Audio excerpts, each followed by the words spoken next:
যুদ্ধই বলবো, যদিও সামরিক ভাষায় এটাকে এঙ্গেজমেন্ট বলে, যুদ্ধ বলতে বলতে চান না সামরিক বিশেষজ্ঞরা। তো এই এঙ্গেজমেন্ট বলেন আর যুদ্ধ বলেন, ভারতের যেই এই অপারেশনের নাম ছিল অপারেশন সিঁদুর, সেটি মোটামুটি পাকিস্তান লেপটে দিয়েছে ভারতের চোখে মুখে গালে। সিঁদুর আর সিঁদুরের জায়গায় নাই। তো এই যে রোমাঞ্চকর 4 দিনের পাকিস্তানের যেই যুদ্ধ কৌশল বা ভারতের কেন এই লেপটালেপটি অবস্থা, এই বিষয়টি নিয়ে আমরা একটু কথা বলবো। পাশাপাশি আমরা ভারতের বিভিন্ন টেলিভিশন চ্যানেল এবং পত্রিকা এবং নানা বিশেষজ্ঞ দেখছি ইদানিং বাংলাদেশকে থ্রেট দেওয়ার চেষ্টা করছেন যে পাকিস্তানকে আমরা উড়াই দিছি, বাংলাদেশ তো কিছুই না, এই জাতীয় কিছু কথা আসছে। তো ভারতকে আসলে যুদ্ধ জড়াবে বাংলাদেশের সঙ্গে, এই মূলত এই দুটো বিষয় নিয়ে আমরা আজকে আলোচনা করব। আমার সঙ্গে যোগ দিচ্ছেন আসলে প্রথমবারের মতো বাংলাদেশ সেনাবাহিনীর অবসরপ্রাপ্ত মেজর ফেরদৌস খান। ফেরদৌস ভাই, আপনাকে স্বাগত জানাচ্ছি। দর্শক, ফেরদৌস কায়সার খান বাংলাদেশ সেনাবাহিনী থেকে পিএসসি করেছেন। তিনি আরো বেশ কিছু প্রশিক্ষণ নিয়েছেন এবং তিনি প্রশিক্ষক হিসেবে কাজ করেছেন দীর্ঘদিন আরডকে। পাশাপাশি তিনি পাকিস্তান থেকে লজিস্টিক স্টাফ কোর্স সম্পন্ন করেছেন এবং এই যুদ্ধ কৌশল এবং অন্যান্য কৌশল নিয়ে তিনি দেশে বিদেশে যে প্রশিক্ষণ নিয়েছেন, তিনি প্রশিক্ষক হিসেবে কাজ করেছেন, তার আলোকে তিনি আমাদের কাছে বিশ্লেষণ করবেন কিভাবে এই যুদ্ধটি হলো। এবং আমার সঙ্গে আরেকজন অতিথি যোগ দিচ্ছেন, উনি হয়তো মেজর সুমন আহমেদ আমাদের সঙ্গে যোগ দিচ্ছেন। সুমন ভাই, আপনাকে স্বাগত জানাচ্ছি আজকের অনুষ্ঠানে। আসসালামু আলাইকুম ভাই, দর্শকদের জন্য আমার সালাম। একটু ছোট্ট করে বলিনি, আমি সত্যি থ্রিলড যে আজকে আমি মেজর ফেরদৌসের সাথে এমন একটা প্রোগ্রামে জয়েন করছি। মেজর ফেরদৌসের ব্যাপারে আপনি বলেছেন, বাট আমি শুধু একটু বলি, বাংলাদেশ সেনাবাহিনীতে আমরা সমর কৌশল, যুদ্ধ কৌশল, রণনীতি যে জিনিসগুলো বলি সেগুলাতে ধরা হয় প্রথম সারির একজন উনি বিশেষজ্ঞ এক্সপার্ট, শুধু কাগজে কলমে না। উনি আমরা যে অপারেশন নাফ সেই যুদ্ধ, উনি সেই অফিসার যিনি আমাদের হিরোইক অ্যাক্ট করে বার্মার সেনাবাহিনীকে সেখান থেকে সরাই দিয়েছিলেন, এই সেই মেজর ফেরদৌস। এবং বাংলাদেশ আর্মিতে কিন্তু আমরা তাকে নিকনেম লিটল হার্ট হিসেবে চিনি, যিনি দ্বিতীয় বিশ্বযুদ্ধের সমর বিশারদ, তার সাথে ওনাকে তুলনা করা হয়। আমি অত্যন্ত আনন্দিত যে আমিও খুব আনন্দিত সুমন ভাই, ফেরদৌস ভাই যোগ দিয়েছেন আমার সাথে। আমরা অনুষ্ঠানে যদি ঢুকি, প্রথমেই ফেরদৌস ভাই আমি জানতে চাই, আমি একটু দেখাতে চাই আপনাকে। ধরেন আমি দেখছিলাম যে বিবিসির যে রিপোর্ট, যুদ্ধ চলাকালীন সময় তারা বলছিলেন যে কার সেনাবাহিনী বেশি শক্তিশালী, ভারতের, পাকিস্তানের। সেখানে কম্পারিজন যেটি দেয়া হয়েছে, ভারতের মোট বিমানের সংখ্যা 2229, পাকিস্তানের 1399, যুদ্ধ বিমান ভারতে 513, 328, হেলিকপ্টার 899, 373, সাঁজোয়া যান 1,48,000, সাঁজোয়া যান 17,000, ট্যাঙ্ক 4,000, ট্যাঙ্ক 2,000। সো মানে ভারতের চেয়ে, ধরেন আমি যদি বলি যে পাকিস্তানের যে সমরাস্ত্র সেটি অনেকটা ধরেন অর্ধেকেরও কম বলা চলে, এরকম একটা পরিসংখ্যান বিবিসি যেটি দিয়েছে। তো সেখানে ধরেন এই অপারেশন সিঁদুর নিয়ে ভারতের যে আস্ফালন বা ভারত যেভাবে ধরেন হুমকি ধামকি দিয়ে ঝাঁপিয়ে পড়লো, পরবর্তীতে দেখা গেল যে তাদেরকে থামতে হলো, তারা নিজেরাই বিপর্যস্ত হয়ে পড়েছে। এর মূল কৌশলটা কি ছিল, বা এটাকে আপনি এই 4 দিনের এই রোমাঞ্চকর যুদ্ধ বলেন বা এনগেজমেন্ট বলেন, কিভাবে দেখেন আপনি? ধন্যবাদ কনক ভাই, সালামু আলাইকুম। এবং আপনার মাধ্যমে দর্শকদেরকে এবং যারা শুনছে তাদের জন্য সালাম এবং শুভেচ্ছা। বেসিক্যালি আমি এই বিষয়ের উপর যেটা বলতে চাবো সেটা হচ্ছে, প্রথমে আমি আসবো যে মিলিটারিতে একটা টার্মিনোলজি ব্যবহার করা হয়, সেটাকে বলা হয় ফোর্স রেশিও বা সৈনিকের আনুপাতিক তুলনা। ফোর্স রেশিওটা হচ্ছে যে, মনে করেন দুটা বেলিজারেন্ট ফোর্সের ভিতরে যখন কোনো একটা অফেন্সিভ শুরু হয়, তখন দুই পক্ষের একটা তুলনামূলক একটা শক্তির একটা উদাহরণ করা। সেক্ষেত্রে সাধারণত যারা ইনিশিয়েটিভ নিয়ে যায় যাদেরকে বলা হয় অ্যাটাকিং ফোর্স। অ্যাটাকিং ফোর্সের জেনারেলি পাওয়ারটাকে আমরা ধরে রাখি 3। সেক্ষেত্রে যারা ডিফেন্ডিং ফোর্স তাদের পাওয়ারটাকে আমরা ধরে রাখি সাধারণত 1। সো ফোর্স রেশিও সাধারণত যাদের ইনিশিয়েটিভ আছে বা যারা অ্যাটাকে যাবে বা যারা প্রিএমটিভ কোন একটা কাজে যাবে তাদের জেনারেলি 3 ধরা হয়, আর যারা থাকবে ডিফেন্সে তাদেরকে ধরা হয় 1। তো সেই হিসাবে পাকিস্তান এবং ভারতের যে বিভিন্ন বর্ণনা দেওয়া আছে, যেমন আপনি বললেন যে তাদের 4000 ট্যাঙ্ক আর এদিকে পাকিস্তানের 2000 ট্যাঙ্ক, আমি জাস্ট একটা ছোট জিনিসটাই বলছি। তো সেই ক্ষেত্রে ফোর্স রেশিও এখানে চলে আসতেছে 2:1, অর্থাৎ ইন্ডিয়া 2 এন্ড পাকিস্তান 1। এখন আমরা আসি যে let us think about the force employment. তো আমরা যদি জানি যে তুলনামূলকভাবে পাকিস্তান এবং ইন্ডিয়ার সাইজটা হচ্ছে 16:1, অর্থাৎ ইন্ডিয়ার সাইজ থেকে পাকিস্তানের সাইজটা হচ্ছে 16 ভাগের 1 ভাগ। ইন্ডিয়ার লং স্ট্রেচড একটা বাউন্ডারি আছে, যে বাউন্ডারিতে India has neighbour like Pakistan. ইন্ডিয়ার সাথে চায়নার বর্ডার আছে, নেপালের আছে, ভুটানের আছে, বাংলাদেশের আছে, মায়ানমারের আছে।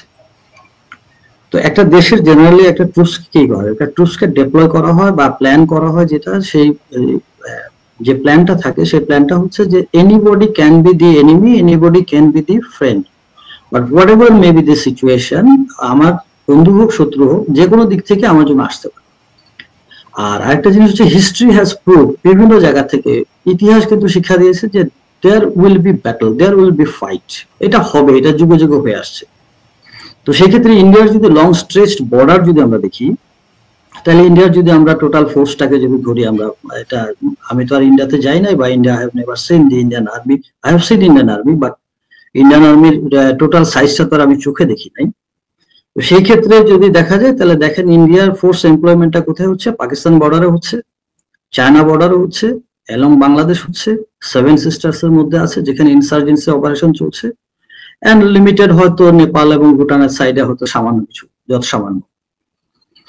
তাহলে ইন্ডিয়ান যদি 13 লাখ যদি ফোর্স ধরি আমরা, তাহলে 13 লাখ ফোর্সকে আপনি যদি এখানে ইকুয়ালি ভাগও যদি করে দেন, তাহলে পাকিস্তানের জন্য ইন্ডিয়ার সর্বোচ্চ থাকে 4 থেকে 5 লাখ।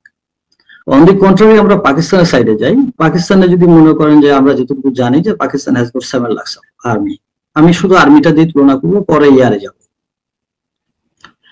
সো পাকিস্তানের যদি আমরা দেখি যে পাকিস্তানের 7 লাখ যদি আর্মি ধরি, Pakistan has got border with China, so it's a friendly situation and they have got very good understanding. So সেই ক্ষেত্রে কোনোভাবেই ওইদিকে মনে করেন ওইভাবে দরকার পড়ছে না। কিছু ইঞ্জিনিয়ার কনস্ট্রাকশন যে আছে আর্মির যে কম্পোনেন্ট গুলা, সেটা ওখানে আছে। পাকিস্তানের এই সাইডে সাগর, করাচি সাইড, এই সাইডে লং স্ট্রেচ বর্ডার উইথ আপনার ইন্ডিয়া, এন্ড ওই সাইডে হচ্ছে আফগানিস্তান। তো সেই ক্ষেত্রে আফগানিস্তানের সাথে পাকিস্তানের যে ডেভেলপমেন্টটা, সেটা আমি পাকিস্তানে থাকা অবস্থায় আমি তো পাকিস্তানের চেষ্টা করছি ঘুরে বেড়ানোর, এবং যেহেতু আমার সামরিক ট্রেনিং ছিল ওইখানে, সেটার পার্ট হিসেবে ঘুরে বেড়ানোর হিসেবে পাকিস্তান আফগানিস্তান বর্ডারে বেসিক্যালি তারা হচ্ছে, তখন আমেরিকান ব্যাক ছিল, তো আমেরিকান ব্যাক থাকার কারণে তাদের ডেভেলপমেন্টটা ওইদিকে লিমিটেড ছিল। এখন আসি আমরা Indian border, starts from Karachi, Karachi থেকে একেবারে কাশ্মীর পর্যন্ত। সো এখানে যদি পাকিস্তান তার 7 লাখ সৈনিকের ভিতরে পাকিস্তান যদি এখানে 4 লাখ যদি ডিপ্লয় করে, তাহলে দেখা যাচ্ছে যে অলমোস্ট দেখা যায় ইকুয়াল রেশিও। সো আমরা ফার্স্টে চলে গেলাম ল্যান্ড ফোর্সের ইকুয়াল রেশিওতে। তো ল্যান্ড ফোর্সের ইকুয়াল রেশিওতে যদি যায়, তাহলে ল্যান্ড ফোর্সের ইকুয়াল রেশিওর ভিতরে অটোমেটিক্যালি কম্পোনেন্টস গুলো আসবে। কম্পোনেন্ট কি?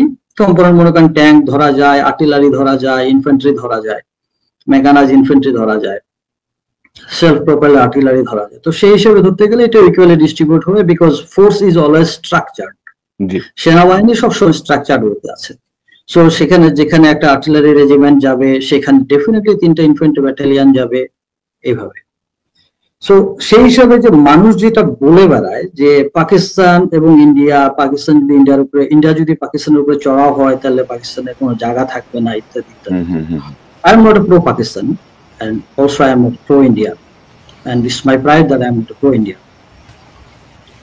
So, but I got training in Pakistan Army, that's why I am Pakistan Army, যে যতটুকু জানি সেটার আলোকে বলার চেষ্টা করব আমার ক্ষুদ্র নলেজ দিয়ে।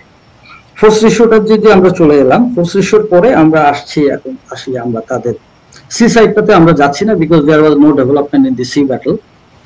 শুধুমাত্র টার্কির কিছু নেভাল কম্পোনেন্ট এখানে আসছিল, আর ইন্ডিয়া এদিক দিয়ে কোনো ভেঞ্চার করে নাই, সো দ্যাট সাইড ইজ আলাদা। এখানে এয়ারের দিক দিয়ে যদি আসি, তাহলে এয়ারের দিক থেকে দেখা যায় যে অপারেশন সিন্দুর, এই operation Sindoor is a very funny name, however military অপারেশনে এই ধরনের নাম আসলে আমার জীবনে কখনো শুনি নাই। মিলিটারি অপারেশনের নামগুলো একটা মিলিটারি টাইপের হয়, is something like একটা গার্লিশ নাম হয়ে গেছে। However, এখানে আপনার এয়ারফোর্সে ইন্ডিয়ান এয়ারফোর্স আমার জানা মতে তাদের ছিল মনে হয় 75, আর পাকিস্তানের এমপ্লয় করা হয়েছিল মনে হয় 60। ইন্ডিয়ান এখানে রাফাল জেট ছিল, ইন্ডিয়ান এখানে মিগ 29 ছিল, এবং এখানে ইন্ডিয়ান এয়ারক্রাফট সুখয় ছিল। তো সেই ক্ষেত্রে আপনি যদি দেখেন, একটা হচ্ছে এক্সেন্ট্রিক, একটা হচ্ছে ডিসেন্ট্রিক। ইন্ডিয়ান আর্মি, ইন্ডিয়ান এয়ারফোর্সের 3টা এয়ারক্রাফটের ভিতরে সুখয়, তার মানে এক ধরনের নাম, সুখয়ের স্টাইল, সুখয়ের কমব্যাট ক্যাপাবিলিটিস, সুখয়ের মুভমেন্ট, ম্যানুভার, তার এন্ডুরেন্স, এটা এক ধরনের। মিগ 29 এর হচ্ছে এক ধরনের, both are from Russian navy. এখন আপনি আসলে Rafale, so Rafale is different. So দুইটাকে যদি আমি ধরি যে দুইটা হচ্ছে দুই রকমের তাদের ভিতরকার কমিউনিকেশন, 2 রকমের রাডার সিস্টেম, 2 রকমের তাদের হচ্ছে এয়ার টু গ্রাউন্ডেড কমিউনিকেশন, 2 রকমের আর্মামেন্ট, এটা। সো এটা দিস এ হেটেরোজেনিয়াস ফোর্স, 2 ধরনের word, homologous and heterogeneous. It's a heterogeneous force, different টাইপের ফোর্সটাকে এখানে এমপ্লয় করা হচ্ছে। Then come to the Pakistan. Pakistan basically Chinese origin, F-16 ব্যবহার করেছে, বাট F-16 যেহেতু আমেরিকার একটা এখানে আছে, সো সেই হিসাবে আমেরিকান থাকার কারণে ওটাকে বর্ডার সাইডে ধরেন এমপ্লয় করা হয় না। তাহলে আসতেছি আমরা এখন চাইনিজ সিস্টেমে। তো চাইনিজ সিস্টেমে যদি আমরা যাই, তাহলে দেখতে পাচ্ছি যে চাইনিজ সিস্টেম মোটামুটি এক্সেন্ট্রিক, এক ধরনের। তারা এটা একটা হোমোলোগাস একটা ফোর্স ব্যবহার করছে। তাদের কমিউনিকেশন, তাদের আর্মামেন্ট, তাদের মুভমেন্ট, তাদের এন্ডুরেন্স, মোটামুটি সবগুলো এক ধরনের। আচ্ছা, এখন আমরা আসতেছি যে this battle is totally unique. আপনি যদি 200 বছরের যুদ্ধকে যদি আপনি প্রত্যেকটা নাম দিয়ে একটা এক্সেল শিটে যদি বসান, এবং সেখানে কোন দেশ কোনটা বেলিজারেন্ট কারা ছিল, কিভাবে হয়েছে, আপনি একটা একটা করে দেখেন। আমরা first let us start with 1971, our great liberation war. মুক্তিযুদ্ধের সময় that was a freedom fight for the Bengalis, আমরা, and we have been fighting against the occupant force Pakistan. So সেখানে কিন্তু আমরা আমাদের জীবন দিয়ে যুদ্ধ করছি, ওরা 1200 মাইল দূরে, 12,000 মাইল দূরে ওরা এসে এখানে ওরা আমাদের সাথে যুদ্ধ করছে, and then we have liberated our country. So this is one. এটা ইউনিক, বাট এই যুদ্ধের সাথে এটাকে ইউনিক মিলানো যাবে না। That's a war for struggle. আমাদের 71 ছিল স্ট্রাগলের যুদ্ধ, বাট এটা this is not for struggle, এটা কিন্তু আত্মমর্যাদার যুদ্ধ। এই জিনিসটা একটু মনে রাখতে হবে। জি, সেকেন্ড পয়েন্টে আমরা যাই। সেকেন্ড পয়েন্টটা হচ্ছে যে আপনি আরো কিছু যুদ্ধ দেখেন ইতিহাস থেকে। আমি যদি আপনাকে একটু পয়েন্ট করি, যে ধরেন ভারত পাকিস্তানের সাথে এ পর্যন্ত যুদ্ধ বলি বা এঙ্গেজমেন্ট বলি যতগুলোই হয়েছে, ভারত কিন্তু নির্মম ভাবে পরাজিত হয়েছে, বলা চলে, মার খেয়েছে পাকিস্তানের হাতে। আর বাংলাদেশের সঙ্গে পাকিস্তানের যে যুদ্ধ, আমাদের মহান যে মুক্তিযুদ্ধ, সেই মুক্তিযুদ্ধের সময় কিন্তু যুদ্ধটা করেছে বাংলাদেশের মুক্তিযোদ্ধারা, বাংলাদেশের সৈনিকরা, বাংলাদেশের মানুষ। ভারত আমাদের কিছু লজিস্টিক সাপোর্ট দিয়ে সেই ফ্রন্টে মানে ভারত বিজয় দাবি করে। ভারত কিন্তু এখন মুক্তিযুদ্ধের বিজয় করে, তাদের বিজয় দাবি করে। তো এই যে প্রতিবারেই যে ভারতের মার খাওয়া পাকিস্তানের কাছে, আমরা এর আগে যদি কারগিল দেখি বা অন্যান্য যেই ঘটনাগুলো ঘটেছে, প্রত্যেকটাতে কিন্তু ভারতের পরাজয় নির্মম ভাবে হয়েছে। এবং এবার আসলে ধরেন আমেরিকার হস্তক্ষেপে যদি যুদ্ধ বন্ধ না হইতো, হয়তো আর একদিন পরে ভারত নিজেই সাদা পতাকা তুলে বসে থাকতো যে ভাই মাপ চাই, ভাই আমরা যাবো না, কারণ তার যে ক্ষতি হয়েছে। তো এই যে প্রতিবারে এই যে পাকিস্তানের কাছে মানে এই যে পরাজয়, বা পাকিস্তানের কাছে এই যে তাদের যে বিপর্যয়, এটার কারণটা নিয়ে আমি আসবো আপনার কাছে। সুমন ভাই, আপনি যদি একটু এই প্রসঙ্গটা থেকে শুরু করেন, যে আপনি কিভাবে দেখেন যে এই বিপর্যয় বারে বারে ঘুঘু ধান খেয়ে যায়, কিন্তু কিছু তো করতে পারতেছে না ইন্ডিয়া, মনে করে? ভাই একটু হালকা ভাবে বলি। জি, সেটা হলো কি, প্রথমে যদি আসি, এটা অ্যাকচুয়ালি একটা ব্যাটল ছিল গো মাংস যারা খায় তাদের মধ্যে এবং গোমূত্র যারা খায় তাদের মধ্যে। পার্থক্য, একটা পার্থক্য বলে দিছে, অন্যভাবে নেয়ার নাই। যে আমি কিন্তু বলে রাখি, ভারত গরু জবাই করা নিষিদ্ধ বিভিন্ন রাষ্ট্রে। ভারত কিন্তু পৃথিবীর 2য় বৃহত্তম গোমাংস রপ্তানিকারক দেশ। তো গরুগুলা আলটিমেটলি নিজে থেকে মাংস খুলে দেয়, চামড়া খুলে দেয়, তা তো না। তারাই মুসলিমরা যখন গরু জবাই করে তাদেরকে পিটানো হয়। তো এই যে মেন্টালিটি, গোমূত্র মানে হচ্ছে সব থেকে ইম্পর্টেন্ট এই সাইকোলজি। আরেকটা হচ্ছে কি, ধরেন যুদ্ধ তো যে কেউ ইচ্ছা করলে করতে পারে, যে কোনো পাগল শুরু করতে পারে, কিন্তু অনেক জিনিস, ইকোনমিক অবস্থা কি, যেই দেশের 60% লোক, মানে প্রায় 80 কোটির মতন লোক এখনো উন্মুক্ত জায়গায় তাদের মল এবং মূত্র বিসর্জন করে, তারা তাদের ইকোনমি মনে করছে যে সাস্টেইন করার মতন একটা ইকোনমি। তো ইকোনমিক জায়গা থেকে তারা যে মিলিটারি হাইপ তৈরি করছে মিডিয়াকে দিয়ে, সেটা মিলে নাই বাস্তবতার সাথে। তারা যে মিডিয়ার মাধ্যমে বা বিভিন্ন ছবিতে তারাই জিতে সবসময়, সেই বাস্তবতা দেখে নেয়। তাদের অর্থনৈতিক চেহারা আসলে একটা এই ধরনের যুদ্ধ চালানো বা সেটাকে সাস্টেইন করার মতন ছিল না, এবং কখনোই ছিল না অন্য যুদ্ধের ক্ষেত্রেও। দেন তাদের মধ্যে যে জাতিগত বিভক্তি আছে সেটাও কিন্তু ইম্পর্টেন্ট। পাকিস্তানেও আছে, কিন্তু তারা বেলুচিস্তান ছাড়া বাকি সবাই কিন্তু যুদ্ধের জন্য একটা জায়গা আছে, সরগোর করে নাই, চুপচাপ সাপোর্ট দিছে। বাট ভারতেই দেখেন এখন যুদ্ধ এই হেরে যাওয়ার পরে তাদের মধ্যে কি ধরনের মারামারি কাটাকাটি লেগে গেছে, এইটা সামাল দেওয়া ইম্পর্টেন্ট। বাকি দুইটা জিনিস কিন্তু হালকাভাবে বলবো, বাট খুব important, rightness of the cause. আমরা যে যুদ্ধটা করতেছি সেটা যে কারণ বলে যুদ্ধটা করতেছি, যে পেহেলগামে হামলা হয়েছে, 26 জন মারা গেছে, সেই জিনিসটা কি ভারতের লোকজন বিশ্বাস করত? তারা তো জানে যে মোদির এই ধরনের নাটক করার স্বভাব আছে। হাসিনা আর মোদিরে তো আমি প্রেমিক প্রেমিকা বলবো না, তারা হচ্ছে যমজ ভাই বোনের মতন, একই ধরনের দুষ্টু চিন্তা মাথায়, একই ধরনের এই নাটক করার অভ্যাস। তো দেশের ভারতের ভিতরে একটা বড় অংশ কিন্তু এই যে এই যুদ্ধ যে করব সেটা ন্যায্যতা বা সঠিকতা তারা মেনে নিতে পারে নাই। আপনি কি বাইরের পৃথিবীকে বোঝাতে পারছেন যে এই যুদ্ধ একটা ন্যায্য যুদ্ধ, জাস্ট কজ আছে এর মধ্যে? আপনি ধরে নেন আমরা করলাম যে এটা মোদির নাটক না, তাহলে নেক্সট কি আসে? নেক্সট একটা সন্ত্রাসী গোষ্ঠী এই ধরনের জিনিস করছে। আপনি তো সন্ত্রাসী গোষ্ঠী যেটা ভারত অধিকৃত কাশ্মীর, সেখানে প্রথমে খুঁজেন, একটা তদন্ত করে বাইর করেন, যেটা তাদের মিলিটারি কমান্ড বলছিল কিন্তু বারবার যে আগে আমরা একটা তদন্ত করে বের করি যে অ্যাকচুয়ালি কিভাবে হয়েছে। তা না করে আপনি কাকে অ্যাটাক করলেন? পাকিস্তানের সাধারণ জনগণকে, পাকিস্তানের সামরিক বাহিনীকে, আরেকটা দেশকে অ্যাটাক করলেন। কি প্রমাণ ছিল আপনার কাছে যে পাকিস্তানি হামলার পিছনে ছিল? তো নিজের দেশে বুঝাতে পারেন নাই। বিশ্ব একটা যুদ্ধ করতে গেলে আমি একা একা আছে যুদ্ধ করব, আমি 7 সিস্টার্স দখল করব, এগুলো মুখে বলা যায়। বিশ্বকে আপনাকে প্রথমে বুঝাইতে হবে যে আমি যে যুদ্ধে জড়াইছি সেটা কিন্তু একটা ন্যায়সঙ্গত যুদ্ধ। সেই জায়গায় তারা ভারতকে নিজেকে বুঝাতে পারে নাই, প্লাস তাদের যে মিত্রগুলা ইভেন রাশিয়াকে বুঝাতে পারে নাই। আমেরিকা ইউরোপের কথা তো দূর, আমি পরে আনলাম। যারাই যুদ্ধে একটা দেখেন, ডোনাল্ড ট্রাম্প কিন্তু এই কারণেই মোদির ধুতি খুলে ফেলছে 2 বার। আমি তো শুনি এখন নাকি মোদির ধুতিটা খুব টাইট করে পড়ে, কখন আবার ট্রাম্প খুলে দেয় সবার সামনে। তো এই জায়গাতে আপনি ফেল করছেন চূড়ান্ত ভাবে। এটা আমি শুধুমাত্র বলবো না যে পররাষ্ট্রনীতির ব্যর্থতা, এটা সেই দেশের যারা ক্ষমতায় আছে তাদের ক্ষমতায় টিকে থাকবার জন্য, নির্বাচনের একটা ভোট কালেক্ট করবার জন্য তারা যে নাটকটা করতে গেছে সেটা খুব খুব একটা মানে ভয়ঙ্কর জিনিস। মানে এটা হচ্ছে আসলে হাসিনার যে নির্বাচনের আগে জঙ্গি নাটকের মতো আর কি, একটা সাজাইলো আর কি।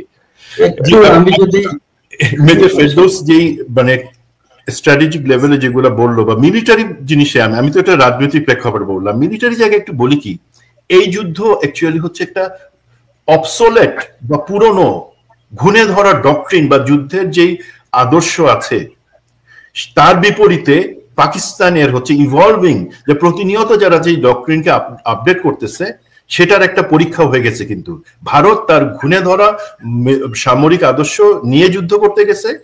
আবার আপনি যদি দেখেন যে মেজর ফেরদৌস বললেন যে তারা কি ধরনের আর্মামেন্ট, এয়ারক্রাফট, এটা তো বেসিক্যালি এয়ার ব্যাটলস ছিল, সেখানে তারা যেটা ব্যবহার করছে তার বিপরীতে পাকিস্তান কিন্তু একটা হোমোজিনিয়াস প্ল্যাটফর্ম, এটাকে বলা হয় দ্য ব্যাটল অফ প্ল্যাটফর্ম, যেখানে তাদের প্রতিটা যেটা J-10 বলেন বা যেটাই বলেন সেটা কিন্তু একটা প্ল্যাটফর্ম সিস্টেমের মধ্যে ছিল, যেটা মানে যখনই আপনি দেখতে পাইতেছেন যে শত্রুর বিমান আসতেছে আপনাকে আলাদাভাবে কিছু করতে হবে না, রেডার ডিটেক্ট করতেছে, সাথে সাথে মানে বিমানবাহী যে ক্ষেপণাস্ত্র আমরা বলি সেগুলো J-10C-তে ইকুইপড, সে সাথে সাথে সেই টার্গেটে চলে গেছে। ইন্ডিয়ান কোনো রেডারও দেখতে পারে নাই পাকিস্তান তো ব্যাটল করছে, ইন্ডিয়া তো প্রথমবারে আসছিল সীমানার কাছে, তারপরে তো 300 কিলোমিটার দূর থেকে তারা তাদের যুদ্ধ চালাইছে, ভরচটে কেউ আসে নাই। কারণ কি?